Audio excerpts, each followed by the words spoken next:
Hello and welcome to another episode of Keeping It Real with Najeh Wilkins. Today we have so much to talk about. First round of the playoffs for basketball just took place. We're going to be looking ahead to the Sweet 16, previewing second round matchups between really good teams. I can't wait for that. Then we'll get into my top 10 headlines going into the weekend. And of course, my Tell the Tape is going to be first. Going to be doing it for two players. One is already committed to Mississippi Gulf Coast. Be doing him first. Jackson Banks played for Coffee. Then second will be Cali Gober. He plays for Brookwood. He'll be back next season. He had a really good tape, really impressed me, so we'll get into that. And then just the biggest results from last night, some that surprised me and some that were some really good upsets. So just a lot of things to break down on the show today. I hope you guys are excited as I am. It will be a lot of fun. So let's go ahead and get started. And let's start with football. We'll go ahead and break down Jackson Banks' Tell the Tape.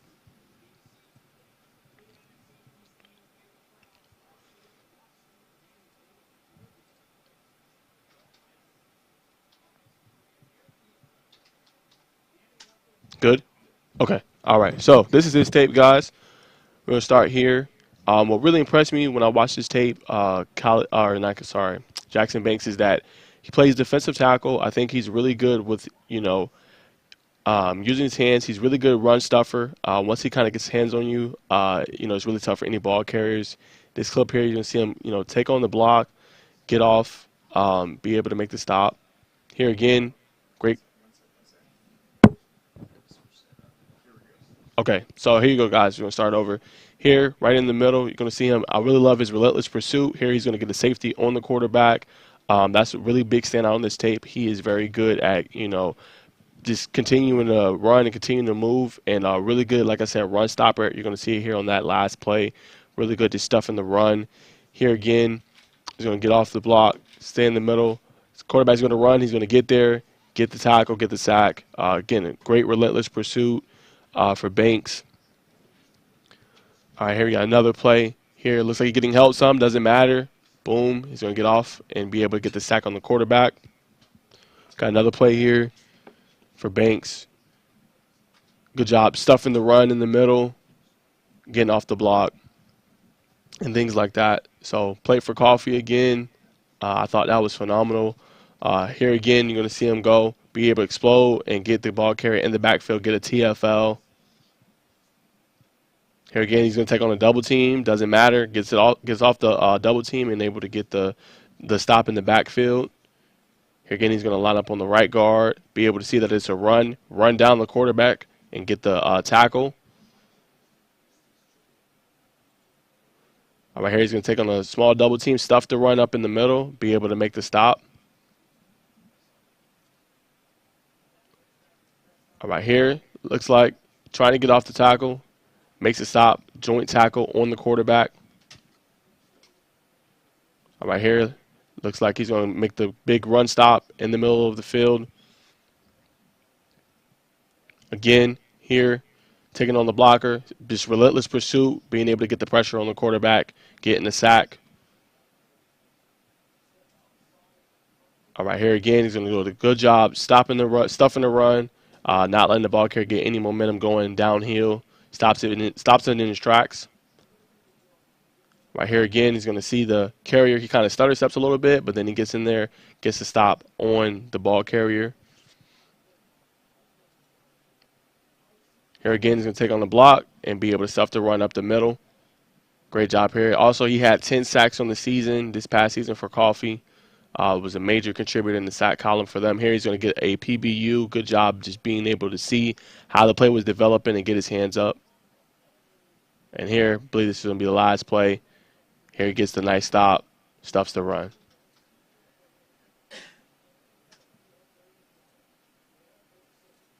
All right. Thank you again to our producer, Craig, for pulling that up for us and doing it in an efficient manner. But my biggest takeaway is really quick. I do like how he's relentless in his pursuit, going on the next level. That's going to be very important. You're going to face, better athletes. You're going to face faster people. You're going to face better tailbacks, better receivers, and things like that. They're going to come across the middle, try to run the ball up the middle. So I think he does a really good job with that. And then a relentless pursuit. Sometimes, it takes a little longer, for plays to develop. He does a good job just not stopping on the play, not quitting. and continuing to kind of pursue the quarterback of the ball carrier. One area of improvement I would just say for the player or for Jackson Banks is just working on probably some power and finesse moves. That's going to be crucial on the next level, just being able to get off blocks quicker and being able to kind of explode when you get off the ball. I think that's going to be key for him if he wants to have success on the next level, just using different power, maybe even finesse moves, and using that to adding that to his arsenal. I think will definitely help him on the next level. So that's my only kind of critique. I thought it was some really good film. It's the reason why he had 10 sacks for Coffee this past season. But if I had to say anything going to the next level, just working on some power, finesse moves, probably trying to generate a quicker first step. And being able to get some block shedding techniques and moves in there, and he should be able to have some success. So that's my kind of stance on his Tell the Tape and kind of my thoughts. But let's roll Cali Gober. He's going to be in our Hotel Classic this upcoming season, so I'm excited to watch him in Brookwood Broncos going into the next year. So let's roll his tape. Very impressive linebacker for Brookwood. All right, so right here, he does a great job just man coverage, just seeing it, getting the pick, making a play on the ball. If you look at any of his tape, he is really good IQ, really good job reading coverages. Here, boom, stuff in the run against one of the best running backs in the game right now in the state, in Kair Spain. Here, just making a great job on coverage. Here, this is going to be another play against Parkview. Here, he's going to read the coverage, read the quarterback's eyes, stays connected right here. Boom. Hits him hard. Great play on the ball. And whenever he touches you or he gets his hands on you, you're going right down. Here, does a great job rushing, reads the read option really good, and gets the quarterback for a tackle for loss. Here again, you're going to see him do some coverage. Get out there, boom, hits him instantly. No extra yardage on the play, no yak, none of that. Great job there. Here he's playing the linebacker position. He's going to explode, hit the ball carrier in the backfield. Again, I think he does a great job of that. Here's Corky Kell game. He's going against the right tackle, sees the quarterback step up in the pocket, and then he makes the stop on the play. Phenomenal play. Here again, you're going to see him get off the block, be able to make the TFL, make a play. Does a really good job. All right, here again, you're going to see Gober. I think he's playing weak side linebacker on this one. Comes down, boom, hits it. Short tackler there. All right, here again, he's going to read it. Boom. Look, like I said, once he gets his hands on you, that's it. I mean, you're not getting any extra momentum. You're not getting any extra yardage. He does a phenomenal job doing that. And then here again, he's going to read the play well and get this a block. Okay, here, this is the Grayson game. It's our Hall of Fame game this past year. You're going to see him read the play, and once he reads it and knows what you're doing, he's going to explode and then get in the backfield, make the tackle, make the stop. Here again, he's going to rush. Boom. Quarterback has no chance. Great first step. He's exploding off the ball, getting to you. Here again, boom, stuffs the run. Once he gets through that opening, you're done. Here again, Parkview, one of the better carriers in the game. Boom, look at that. Nowhere for Kair Spain to go. Instant tackle. Great job doing that. Here again, in the red zone. Reads the play, gets the stop on the ball. All right, here we go again. Boom. Great hit, great tackle. Here again, you're going to see him rush. Boom. Already sees the play, disguises it well, and then he's just exploding off the ball every single time. All right, here, this is going to be a run to the left. Look at that. Quarterback, once he gets to the outside, you think he got some room. You don't.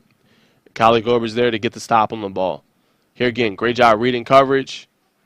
Boom, he gets there, but look, once he gets his hands on him, that's it. He's not going anywhere. No more yak after he gets the stop.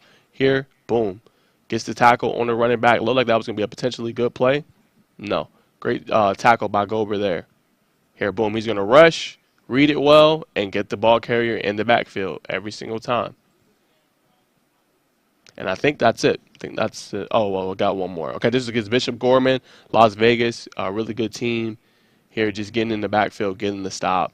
Phenomenal play. Here again, playing linebacker, sees it, reads it, hits the ball carrier, doesn't allow any extra yardage. Here again, we're going to see him come up, read it, quarterback. Look at all that open field the quarterback has. And look how quick he closes up the running lane for him, tackles him, doesn't allow him to get anything later. This is Joe Taylor, one of the better running backs from this past season. Reads the gap, gets in there, makes the hit. Phenomenal tackle. I think this was their spring game. Look at that. Boom. That's a left tackle. I mean, he couldn't tackle him there, but, I mean, look at his move. Again, left tackle here, sees it, boom, gets off the block, gets the tackle. I mean, doesn't it every time? That's what's so unique about him. He can play multiple positions. He does a great job tackling, and he's really good at getting off blocks. Again, same thing.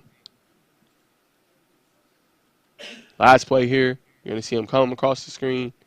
Boom. Look at this, the receiver, him coming across as a linebacker, making the stop. That is his tail of the tape. What I will say, I was really impressed with him. If you go back and look at the tape, you see that he plays multiple positions. He's playing linebacker. He's playing edge. He's playing weak side linebacker. He's playing middle linebacker. He's playing all these different positions, and he's still making plays on the ball. The last one, I think, was summed that up pretty well, right? So I have a receiver screen. Receivers are usually pretty fast. Boom, he's going. He's gotten some good yardage. Gober comes over, stops it right then in the tracks, prevents the first down. All those plays are crucial. Some of the other ones, when he's rushing off, he's playing against left tackles, right tackles, some of the bigger guys in the game. He's using his speed. He's using his hands to get off the blocks, make stops on the ball, prevent essentially big plays from happening. And I think that's what really thought to me. He has a great IQ. He's not just good at stopping runs. Sometimes you'll see linebackers are limited almost in a sense to just only being run stoppers or not being able to play coverage well. You see a lot of that exposed more on the NFL level, the professional level. But I think he does a great job reading coverage. He had a couple interceptions this past season, a couple PBUs. He does a good job reading whatever the coverage is or the play is going to be, disguising it, knowing what it's going to be, and then making the tackle, not allowing the receiver or the ball carrier to get any extra yardage. So just big standouts for me. 3 things: high football IQ, great job, and it's going to probably really help him on the next level. You might see him play outside linebacker and edge because he can rush so well and be able to get off blocks from really good. Remember, he's playing 70 football. For him to be able to do that, I think speaks volumes. So he can do that as well. And then just great in coverage. You got all those 3 things as a linebacker, that takes you to the next level. So I can't wait to see him this upcoming season. I believe he is 2024 for Brookwood. Obviously, it'll be a team in transition. They won't have, Dylan Lonergan, who's going to Alabama. They will have Bryce Dobson next year, who's going to Georgia Tech. So it'll be interesting to see how that offense is going to look next season. But also their defense, I think that's a good piece they got in Cali Gober, who will really make a profound impact next season. I think he's going to only get better. And that's a player you could see probably rack up a lot of sacks and tackles next season. Really impressive Hudl Tape. And I appreciate the guys DMing me and wanting me to do some analysis on their tape. So that's what stands out to me. Hope you guys enjoy that segment. That is football. We're going to take a quick break because we're going to have a very filled basketball segment in a second, breaking down round 1 and then get into, obviously, the second round and some major matches I got my eye on. So we're going to take a quick break. Thank our sponsor, Georgia Farm Bureau. See you on the other side. Our mission has always been to support Georgia farmers. That's why we created Georgia Farm Bureau Mutual Insurance Company, providing financial protection that farmers needed. While this remains the same today, we've grown to protect all Georgians through home, auto, and life insurance. From the very beginning and into the future, we stand for every Georgia community. We are our Farm Bureau. All right, we are back. Man, what a night of basketball the past 2 nights, Craig. Am I right? I mean, that was a lot of fun. I mean, we had upsets, we had big games, we had the game winners, we had overtime games, we had double overtime games. Oh, man, that was a lot of fun. So let's go ahead and talk about 7-8s, the biggest games that stood out to me. We're going to start on the boys' side, and then we're going to get into the girls' side. I mean, it got to be first starting off Pebblebrook Lowndes. 50-48 victory for the Falcons. They were the 4 seed. They completed the upset against top-seeded Lowndes. TJ Holmes had a layup at the buzzer to advance to the second round. Pebblebrook dominated the first half. They led 13-6 after the first quarter, 27-18 at the break. Lowndes put together a 17-2 scoring run. They really were firing on all cylinders, limiting the Falcons to any points essentially in that. Pebblebrook did follow that up with a 5-0 run of his own, and they trailed by just a point heading into the fourth. The Vikings extended their advantage. That one's kind of hard to read, but he had a Marcus Black dunk. Unfortunately, they were unable to score again. So how it went down, Holmes took the ball full length of the court, for the game winner. It was about 5 seconds left on the clock. Game was tied at 48. They punched their ticket. I will talk about the matchup they're going to play next in a second. But, I mean, great win on the road. They had to go 2 rounds on the road to get the victory. Great win for Pebblebrook. That's one that stands out to me. The other one in 7A is going to be Osborne and obviously Denmark, 54-50 victory for Osborne in overtime. They were actually outscored. Osborne was outscored by Denmark 20-5 in the fourth quarter. That is an incredible run for them to be able to tie the game and send it into overtime. At the end of regulation, it was a 48-48 at the end. Osborne was able to outscore them 6-2 in the overtime period to advance to the second round. And then Osborne at one point led 43-28. They had a 15-point lead in the final frame before Denmark finally caught fire. A pair of free throws was made by Chad Malloy to force overtime. Phenomenal game. We'll see if Osborne can keep that going into the next rounds. 54-50 victory. Now, this is incredible. This next one I'm going to mention. I don't know what it is. Craig calls it the Najee touch. I don't know what it is, but somehow, some way, I'm able to predict some of them and know if it's going to be an upset or not. This one was insane, though. I mean, Berkmar comes in this game, sub 500 team. They're playing a number 1 seed Buford, who's 20-7. They've had a phenomenal year. Been playing some really good basketball. This one was really interesting, but got to give shout out to sophomore Makai Racklin playing in a big spot. He had 20 points and 8 rebounds.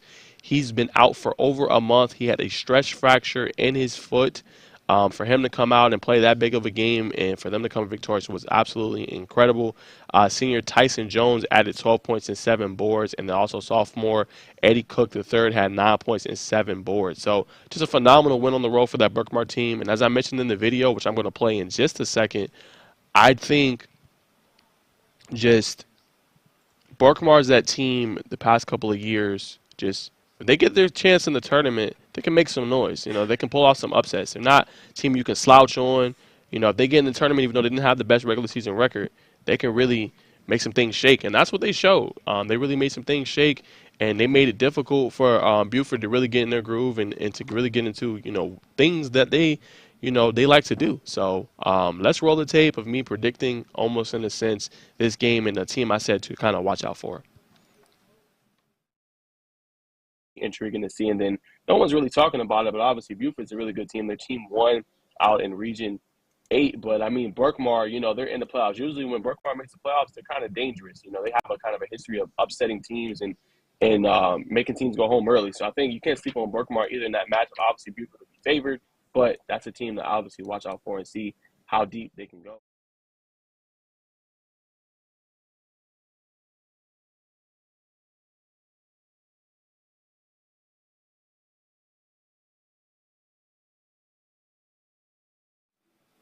And you guys see it there. That's what happened last night. Incredible win for them. Very shocking. But, hey, I mean, Berkmar did what they needed to do. They will advance to the second round. Congrats to them getting that big road victory. Can't wait to see what they do in the next couple of rounds. All right, so let's keep it going. 6A game that stood out to me was Lakeside Evans versus Veterans. That was a 63-59 victory in overtime for Lakeside. It was a tightly contested game between both teams. It was tied at 52 at the end of regulation. How it was won, big key factor was Zay Howard. It was 61-59, about 3 seconds left. Lakeside had a chance. The Veterans had a chance to win the game. They were able to come up with a clutch steal, Zay Howard was, and a dunk on the other end that secured their ticket to the Sweet 16, put them up 4 with about 2 seconds left. The game was all but done at that point. But just go, if you haven't looked at the tape of that, definitely go back and look. That was an incredible finish to that epic game between both of those teams. And then another game, Shiloh, Alpharetta, 64-51 win for Shiloh. They advanced to the second round with a 13-point victory at home.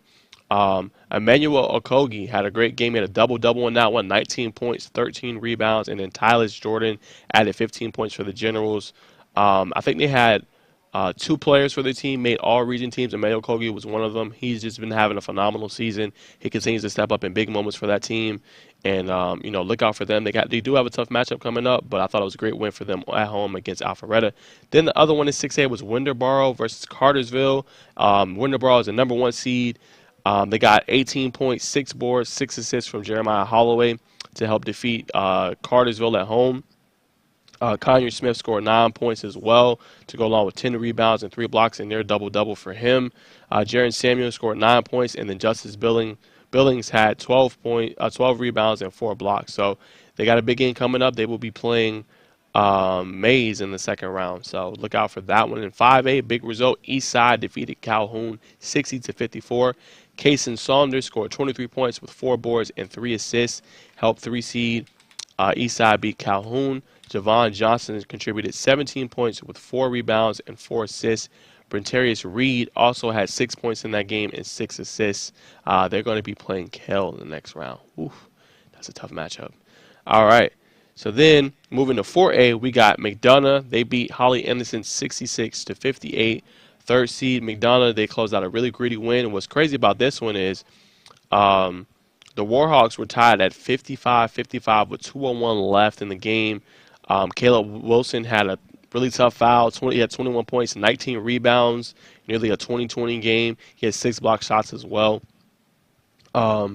McDonough, they answered the call. They closed out the game on an 11-3 run. Can't get no better than that. Amon McDowell chipped in 15 points, 8 rebounds, and 4 assists, along with 3 steals. Avante Nichols had 15 rebounds, 15 points, 7 rebounds, and then 3 blocks and a pair of steals. So you're just seeing their core team step up. As Craig reported earlier this week on Underrated and Overlooked podcast, De'Avion Thomas is probably out for the year after I think you said he broke his foot, correct? Yeah, broke his foot. So he's done. Hate to see the senior go out like that. He's really, really good. He's a guy that slept on, in my opinion. But they do have a lot of good guys. Avante Nichols is a great rebound at the guard spot. They have Keenan Gray. They still have Amon McDowell. So they're going to lean on their seniors. Those probably big 3 right there, stepping up big, making the difference, and contributing. But I just thought, that just shows, that's a testament to their kind of their resilience to be able to power through some of those major injuries that they've had this season and to continue to win. Their next game will be definitely very tough. They'll play Sonoraville, but I just think for them to continue to win just speaks a lot to what Coach Thomas is doing over there with that group, and we'll see how far they can go. Keeping it going, Bainbridge beat Westside, making 46-43. Bainbridge is now 26-2 on the year. They was led by Davion Henderson. He had a game-high 24 points in that one. Bainbridge had KJ Cochran. He had 14 points in that game. Really back-and-forth game between both teams, able to pull it out at the end. And another one was obviously going to be North Oconee defeating Central Carroll 53-52. They rallied back. Look, get this, guys. They were down 50-40. So they held them. They went on a – let me see. I'm trying to do this in my head.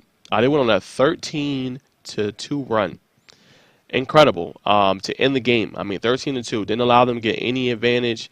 Were able to get buckets. Carter Bird capped the run. He had the game-winning basket.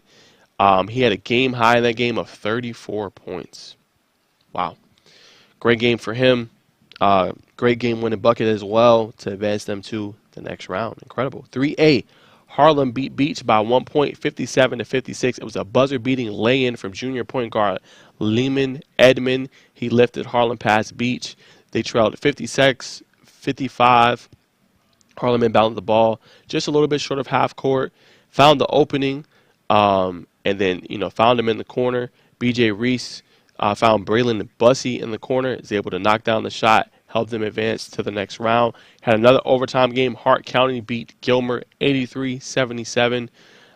Coming into that game, Gilmer, it was 11-5 overtime period for them to pull off the upset. Advance to the next round. Hart County enjoyed a 30-15 lead after the first quarter, but they weathered a really good run by Gilmer that was 24-16 where they cut back into the game. But they were able to have a great run at the end, a 20-17 run in the third, and then they outscored Hart 13-9 in the fourth to force overtime. So they were able to score them 6-0 going into the overtime period and win the game. All right, and another two-way action. You have Putnam County and Toombs County, 71-49 victory. They took a 21-12 lead at the end of the first, and they were commanding the game at 38-23 going into the break at halftime, and controlled the game, and it will be facing the War Eagles in the next round. North Cobb Christian on boys' side again, they beat Redan 59-56. Really good game for them. Um, came down to the end. Were able to get the victory. They move on. And then Class A Division One, Temple and Screven County. Temple actually won its first region championship in 34 years coming into the tournament. They maintained their momentum, advancing to the second round. A very dominant 85-51 victory. 4 players in that game scored in double figures. And then Alexander Banks had a double-double with 15 points and 11 rebounds. Great game from him. Then you have the double OT thriller, Pelham versus East Lawrence.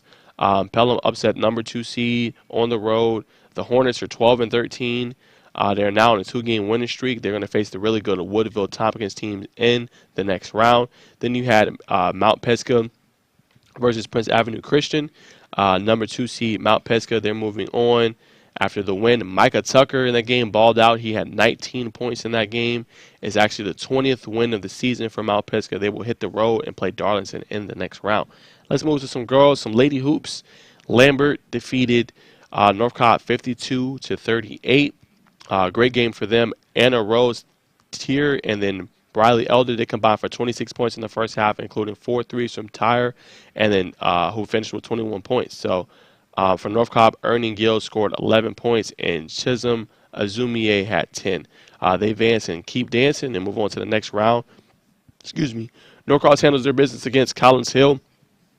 They got their 9th straight win, improving to 26-2 on the year. Junior guard Janiah Akins,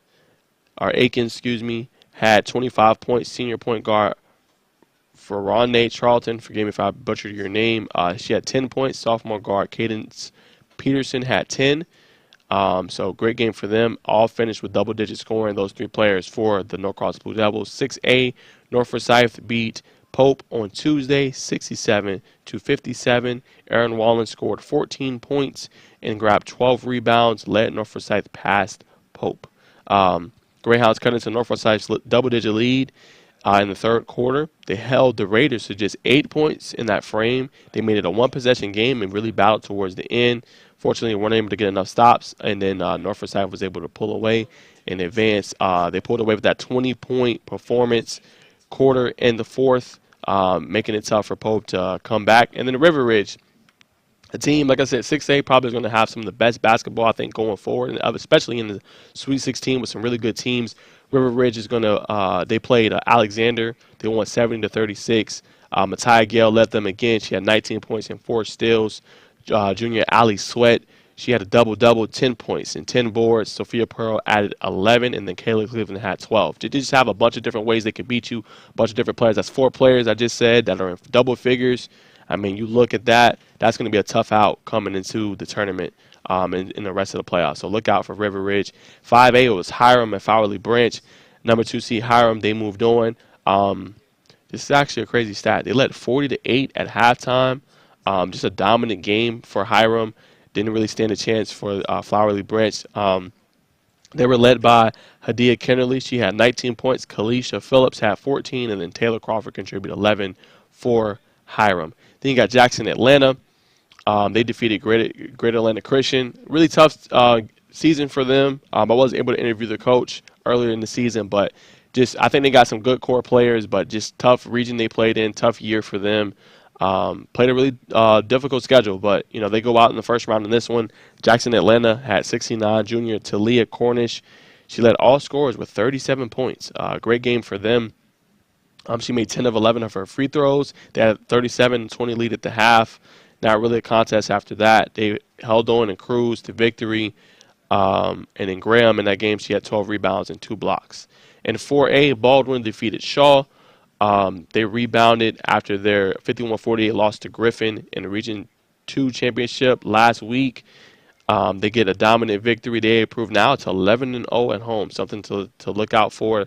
They're going to play 4-seed Troop after they beat and defeated Burke County, who was the 1 seed. So they'll have another home game for them. Mount Perrin, who was Craig's favorite, they dominated Elsa 83-17. They are now 27-1 on the year. Phenomenal season. They are now extending their win streak to 15 straight. I mean, that's just a straight domination for them. 66-point win. Mount Perrin is firing on all cylinders. And then you got Dodge County beating Ace Charter.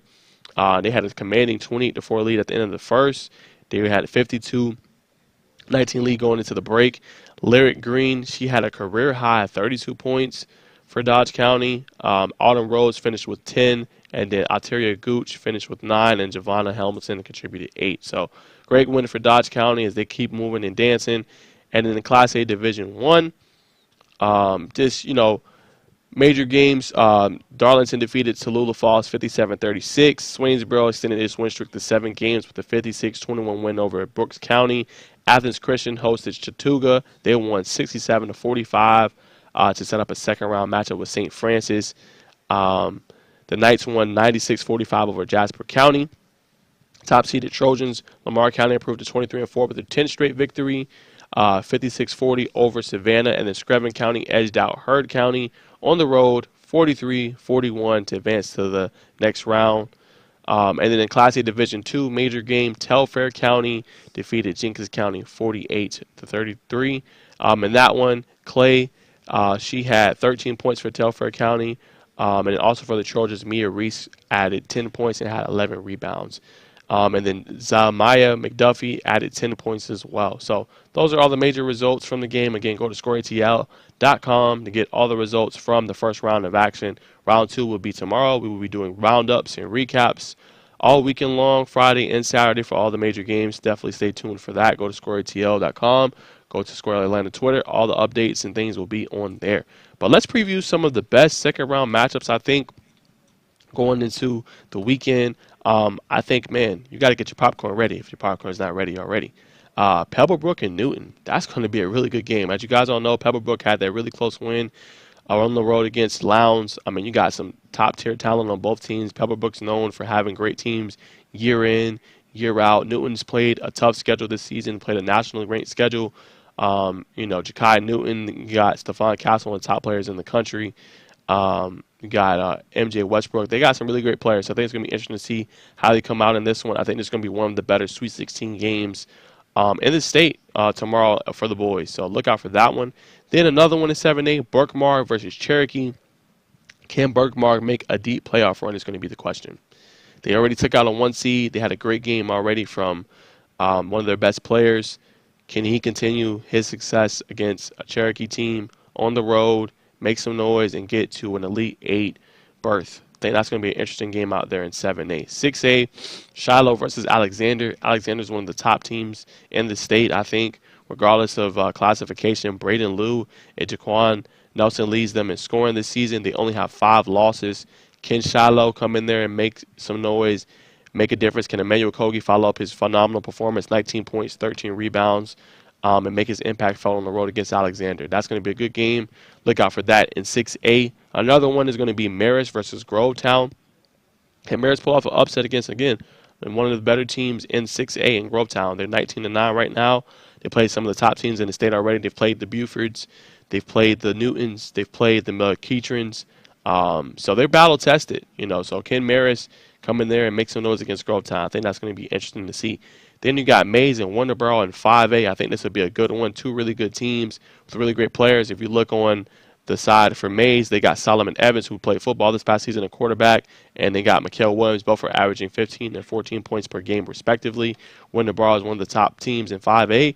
Can they come in there and make some noise? That's going to be a good game to watch out for in the next one. And then McDonough, they're going to go on the road. They're going to play Sonoraville, who is the 1 seed. Again, McDonough, I thought all season long this was kind of their classification to lose. They've had all that talent, really great players, really great scheme, great coach. But again, dealing with a lot of injuries. Can they go on the road and beat Sonoraville? Can they lean on their guys that's been there for a long time, the Keenan Grays, the Mom McDowells, and make some noise out there in Sonoraville? That's going to be a matchup to watch out for out there in 4A. Can they get it all together and make another deep playoff run and hopefully win it all this time? That's going to be a good one to look out for. Then also out in 4A, it's going to be Pace Academy and Walnut Grove. Pace Academy is going to play the 1 seed out there. They have a really great backcourt in Eric Chatfield and Kyle Green, who's a 4-star. Can Walnut Grove slow them down? Will they have what kind of defensive coverage will they run? Will they have a 2-3 zone? Will they run a 3-2? Will they run press? That'll be interesting to see how they try to limit their really great backcourt that's pretty much young, still coming into their own, and That's going to be a good test to see for Walnut Grove. Then you got in 3A, Monroe versus Cross Creek. Point guard Justin Burns leads them in scoring with 16 points per game and 7 rebounds from Monroe. I think it'd be a really great matchup. Cross Creek went 10-0 in the region. So, will they have any answers for the point guard who's really good rebounding the ball and also pushing the tempo and the pace and getting into his sweet spot? That's going to be interesting to see. And then the last one, major matchup out there in 2A, Columbia versus Union County. Columbia only has one loss this season. They're 28-1. Looks like the team to beat in 2A. Union County is coming off a 22-point win. So, can they come in there and get an upset against a really good Columbia team in 2A who has their sights on winning the title? That's going to be an interesting one to see. Then on the girls' side, I think the best one is going to be 6A, Woodward Academy versus Brunswick. You got Sarah Lewis, who's been playing some really great basketball all season long. Really great sophomores for them that stepped up in big spots, had to play well. I think it's going to be interesting to see, can they go in there on the road against Brunswick, who has not lost a game this year since, really actually hasn't lost a game in 2023. Their last loss was in December 19th, 2022. They're playing some really good basketball. And that loss wasn't even to an in-state team. That loss was to South Carolina team. So that's going to be interesting to see. Players to watch out for Brunswick will be Shemaiah Flanders and Shane Jackson. So can Woodward Academy come in there and hand them their first in-state loss since December 19th? That's going to be a really great game. Anybody that's has nothing to do Friday or Saturday should go check that game out. That would be a good one. A couple more as far as 2A in Class A Division 1. We'll start with 2A, North Cobb Christian. This is going to be part of my top 10 headlines in a little bit. They went on the road and got a big win. North Cobb Christian did. They're going to play Banks County. They just did the unthinkable. They only had 5 players, which I'll talk about a little bit more in a second. They beat a really good Columbia team, 48-39 on the road. Can they pull it off again and make a deep run? That's going to be interesting to see. Great program to be in there and go in there and get that win. Just speaks volumes to that program and what they're doing. So shout out to them. They're going to be a part of my top 10 headlines in a little bit. Great win for them. Can they go in there and beat Banks County? That's a game to watch out for. Then Class A Division 1, you got Mount Pisgah versus Elbert County. I think this is going to be a great game between both of these girls' teams. Elbert County is the defending state champion, has a plethora of talent. I interviewed the coach Josh Jones earlier this season when they played. Mount Pisgah won their game 59-52, and Elbert County is on an 8-game win streak currently right now. So they're playing some really great basketball, have a lot of talent on the team.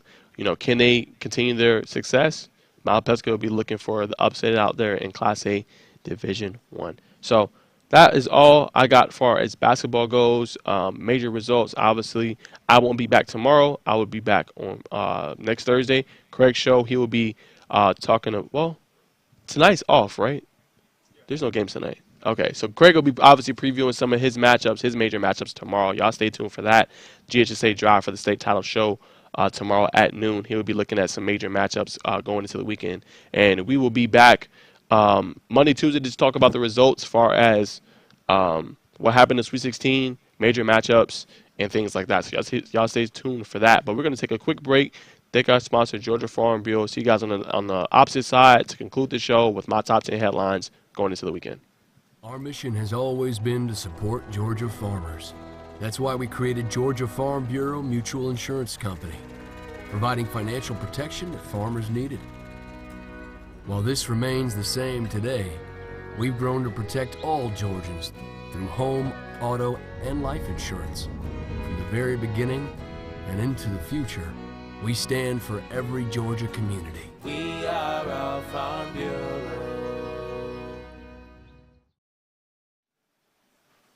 All right, y'all. So we're going to wrap up the show. My top 10 headlines. A lot happened this past week and going into the weekend. Friday Eve. We're going to go ahead and get into it. I'm going to go ahead and start with one of them, Grayson, right now. They are not playing at home. They're playing a neutral site in Archer right now, currently because they had, I think it was during the PE class, someone kicked the ball.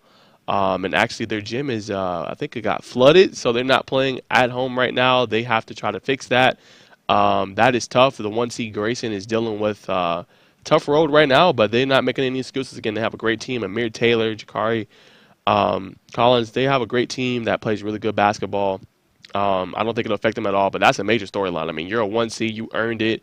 you played against some of the top teams, I think, in the state, in your region. I mean, you played South Gwinnett, you played the Newtons, and you played the Park Views, and you won your region. I mean, that says a lot. Not to be able to have a home game, that's definitely very tough. But that's a battle-tested team. Coach Jeffrey Pierce does a great job with that group. So again, I think that's one of the teams in 7-8. As I said, could be a sleeper. Most teams are not. Most people are not talking about Grayson. But again, I think that's a team you got to have your eye on. Team that's just playing great band of basketball. So that's one of my headlines going into the weekend. Number 2, we're gonna pull up Ricky Johnson. He had so many offers this past week and weekend. I'm gonna go ahead and get into it right now. Man, oof. All right. So Iowa State was his first one. I mean, man, he plays for Houston County. He's a receiver. Y'all definitely go give him a follow. Ricky Johnson _14. I mean, you know, last year, it can't be understated. The quarterback, Antoine Hill, had a phenomenal season. I think he threw for 3,700 plus yards, 40 touchdowns. Ricky Johnson is obviously one of the reasons why. But, man, I mean, you talk about a guy that's just picking them up. I mean, Iowa State, we can roll the next one. Virginia Tech, we can roll the next one. USF. And then the final one was JMU. That was James Madison University. So, I mean, the guy's picking them up. He's going to be a really interesting player to watch out for next season. And seeing, you know, how will that offense progress kind of going into next year. They made a good run. They played Gainesville. They ended up eventually losing. But they played a great game. They still put up 35 points in that game. I think Gainesville had to put up 49 just to win. So, like I said, I did videos on it. You guys can go to my TikTok and look at all that. But I said that 2025 Georgia QB class on high school level is going to be really interesting. And I mentioned Antoine Hill being in there and a player to watch out for going into his junior season. He's going to be a rising junior. But I think just the weapons he has around him, the Ryan Talibs who will be coming back, he'll be a rising senior next season. Ricky Johnson coming back for another year. That's going to be a really good team offensive. I can't wait to see how they're able to operate their final all cylinders and they can make a run going into next year. But Ricky Johnson, just wanted to give him a shout out. He's been blowing up in the recruiting world. He has a whole bunch of, Georgia Tech today. He got Georgia Tech today? Yeah, I mean, the guy just blowing up in the recruiting world. Want to give him praise. I've watched his film too. Really great player, dynamic with the ball in his hands. He's just picking up a whole bunch of offers. But yeah, that's headline 1. Next one for me is going to obviously be Sydney Waters. She went off for 4 goals this past week against East Hall. She had a great performance as far as the goals go. I mean, to score four goals for Norfolk County, she's been having a great season. Started off the season right. So phenomenal. Then number 3 headline for me, man, we got to talk about it. So I've been talking it up all off season, going into the some of the 7-on-7s, going into the next season, and going into the Corky Kell. That Walton Grayson game is going to be really good. I really think so. Especially after Walton landed Daniel Calhoun to kind of fortify and solidify that offensive line. But Grayson, the big headline here, they have such good young emerging talent, right? So when you look at it, freshman Tyler Atkinson started at linebacker this year on a really great team that had Jalen Smith, who's going to Tennessee, right? Freshman starting linebacker. You don't hear that too often. That's incredible. But then the talent coming in, you got incoming freshman Riley Drew invited to the All-American game. He's a great wide receiver, cornerback for them. Now, I don't know if they're going to play on the varsity level, but I say at worst these 2 players are at least going to play JV level, I think. Riley Drew's coming in. He's going to be a great player for them. And you got London Gogans. He won the wide receiver of the year for 8th grade at the B2C Gala this past week. He's another player to watch out for, rising player. So that just stood out to me, a big headline going into the weekend. Grayson has some really good young emerging talent that are making a difference. And that team, you know, regardless, I know they're going through, you know, with a new head coach, Centavious Bryant. They no longer have Adam Carter. But he's going to have his hands and chopping at the bit with all this great talent that is going to be coming up the scales next year. Homegrown talent, people that he didn't have to, you know, bring in or transferring over. This is just homegrown talent. That is something to keep an eye on going into next year. Seeing how up to speed these players can be, if they were to get any snaps at all with varsity, or, you know, in the coming years after starting as sophomores or juniors and things like that. Those Those are two names you want to know. London Gogans and obviously Riley Drew. Those two could be staples for that Grayson program going into the next 2 to 3 years. Could be key cogs on the team that could potentially make some runs in the coming years. So that is number 3. Number 4, we're going to roll it. Kyer Spain picks up a Kentucky offer. He is one of the best backs in Georgia. Just happy for the kid. He didn't have really any major offers to my knowledge coming into the year. We talked to a head coach who is now the head coach for North Gwinnett, Coach Eric Godfrey. Said it, coming into Corky Kell, coming into the last season, before the season started. Kyer Spain's a name you want to know. And ironically, I was able to kind of, see him play prior to that, his sophomore season, and he played a good game. I remember Corky Kell, Parkview played, I think it was Mill Creek at the time. This was his sophomore year, but he just ran the ball well. It was a tough game for them, but he's a player to watch out for. Parkview obviously going to be tough. I don't know if they've hired a new coach yet, but having him in the backfield, having Mike Matthews, who's regarded as one of the top players in the state at the wide receiver position, coming into next season, they're going to have a bunch of talent. It's going to be interesting to see who's the quarterback going to be, but his job is not going to be that hard, in my opinion, because you're going to have Mike Matthews, who's a threat on the outside, can take the ball, take it to the house, one of the top recruits in the country. Then you're going to also have Kyer Spain, kind of underrated, but he's starting to pick up major offers. He's a really great running back. Rush, I think it was top 5 in rushing yards this past season, 2,383 yards. So I just want to give him a shout out. Kyer Spain, keep doing your thing. And you're picking up the offers. And again, I think it's going to be a key cog in that team going into next season. All right, number 5, we're going to roll it again. Another major headline, North Cobb Christian, they get a win with only 5 players dressing out. This was by their coach right here. Went on the road, played a really good Columbia team, pulled it out 48-39. As he said here, I couldn't be more proud of my baby girl. Looks like Gabby and the teammates, Brooke, as well as Selena, Addie, and then Haley. So, man, to go on the road, you only dress 5 players. Gabby Lopresti, Brooke Moore, who's averaging 20.7 for the team, Selena Wilson. They all scored in double figures in this game. Lopresti led the way with 16 points, 4 rebounds, 6 steals. She was a force on the defensive end. Moore finished with 14 points and 11 boards, and Wilson added 15 points and 5 rebounds. Can't forget Addie English, who had 5 blocks in this game. Man, you talk about bringing it. You talk about doing it with not having all of your players, 5 players just dressing out for you, basically having no bench, and you still come and get the win. That just speaks value to what North Cobb is doing. Congrats to them. Shout out to them for picking up that big road win against Columbia, a really good girls team. I think they had 20 wins coming into the game. So shout out North Cobb Christian for doing it, not having their full talent, and being able to go on the road and get that win. Incredible.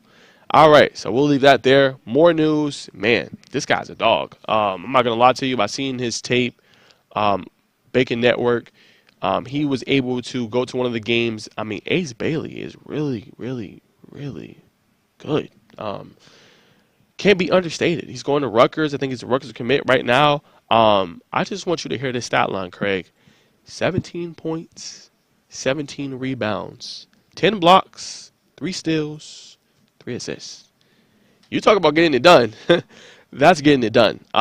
So he's a guy from McEachern doing a great job. I just wanted to give him a shout out. He's just a different breed, man. Again, I think 7A is going to be some incredible basketball in the playoffs, especially now we're in the Sweet 16. Look out for McEachern. Grayson's in there, Norcross, Newton, Wheeler. Any of those teams can make some noise, obviously. So just want to give Ace Bailey a shout out. That's a incredible stat line. Need a triple-double on the high school level. Guy's been balling. And to follow up that headline, don't be surprised, again, if McEachern makes a deep playoff run. They're a great team. They've played some of the best teams in the state, across the country, played a really tough schedule. Don't be surprised if they make a deep playoff run. That is my number 7 headline. Excuse me. Then I got to shout out the South Paulding program. Coach Gil Davis, he picked up his 200th career win for South Paulding, for the Spartans. Incredible win for them. Shout out to him for picking up his 200th career win. That is certainly not easy to do. He has that program playing great. I think they won by 2 points this past weekend.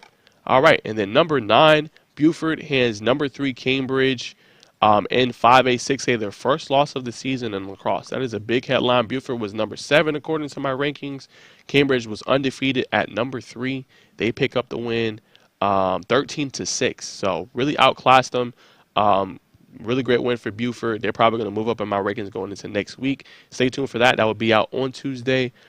Big win for them, defeating Cambridge, a really good team out there in 5A, 6A. And then to close, number 10. All right. So, does Ingalls Landing have a chance at all to challenge Cale in 5A basketball? I think that's going to be really interesting, really intriguing to see. Eagles Landing only has 1 loss this season. I mean, Cale has a phenomenal program. Again, I've seen them in person. They play a great press and a press trap. They put pressure on you. They make you uncomfortable. And what's cool about this is if both teams handle their business, win the games, Craig, this could be the state championship game. I think that's going to be incredible between both of those teams. Eagles Landing only 1 loss on the year. Cale has the 4-star, really great big man in Peyton Marshall. Jalen Colson in their recent game, he hit 7 3-pointers, scored 26 points. They got some guys that can shoot it. You can't just attest for or get for one player. You can't just put all your attention on Peyton Marshall. Jalen Colson will kill you with deep. They have a really great defensive game plan. They can run zones. They can run traps. They can do a bunch of different things. They're a really well-coached group. So my biggest headline is if these two teams meet in the state championship game, does Eagles Landing have the possibility of pulling off this upset? That's going to be interesting to see. Again, I think this is Cale's state championship title to lose. Really great group. Played phenomenal all season long. That's going to be a major storyline going forward. If these two teams face, I think the state championship game, that's going to be an incredible game between both teams. And who will come out and win it all? Bunch of seniors for Cale. Eagles Landing just had a phenomenal year. So those are my top 10 headlines going into the weekend. Hope you guys enjoyed that. Definitely was a lot of fun. Stay tuned for Craig's show tomorrow, Friday at noon Eastern. As again, we are very busy, so we will have all the updates on scoreatl.com. Y'all stay tuned for that. Everything going on in the basketball world. Hope you guys enjoyed this episode. We're going to see you guys in the next one, next Thursday, for another pack-filled segment. I think then we'll be into the Final Four, right, Craig? Yeah, we'll be in the Final Four, so I'll be giving an update on everything that happened over the past week and weekend. And I'll be talking about the major games and, who to kind of look out for and, any teams that can make some noise. So y'all stay tuned for that. We'll see you guys next Thursday at 2. Make sure you guys subscribe to all of our handles, our Twitch, Score Atlanta, our TikTok, Score Atlanta, Twitter, Score Atlanta. Tune into all that stuff. All of our information, videos, interviews, everything is all on there. So this episode. And we'll see you soon. Peace.